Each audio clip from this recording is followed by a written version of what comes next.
పేనుకి పెత్తనం ఎత్తే బోడిగుండు చేసిందంట. అలాగే ఏంటి కొంతమంది మొగుళ్ళు పిల్లల మీద ప్రేమతోనో నమ్మకంతోనో లేకపోతే నన్ను ఏదో ఉద్ధరిస్తుందని పెత్తనం అప్పచెప్తారు. కష్టపడిన ప్రతి ఒక్క రూపాయి లెక్క లేకుండాను పిల్లల చేతిలో పెడతారు. అప్పుడు వాళ్ళు ఏం చేయాలి? ఇచ్చిన నమ్మకాన్ని కాపాడుకోవాలి. ఆ రూపాయి కూడబెట్టి సంసారాన్ని ఉద్ధరించుకోవాలి.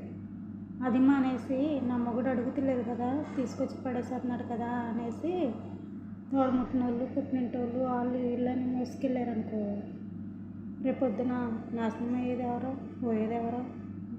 మన సంసారం.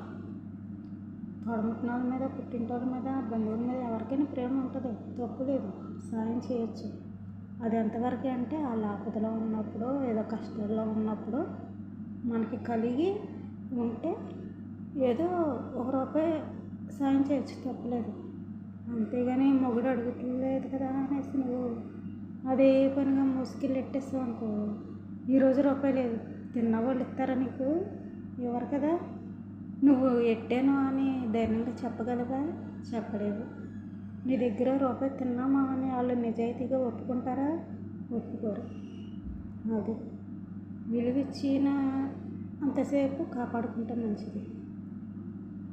అది మానేసి వాళ్ళు నా వాళ్ళు వీళ్ళు నా వాళ్ళు అని మొగుడు నిద్ర నొప్పులు లేకుండా రోడ్లంటే తిరిగి కష్టపడిపోతే ఆడి కష్టాన్ని ప్రజలు పాలు చేసి ఆడిని నాశనం చేయాలని చూస్తే కనుక ఖచ్చితంగా ఏదో ఒక రోజు అంతకంతగా ఆడు బాధపడితే నువ్వు కూడా బాధపడతావు.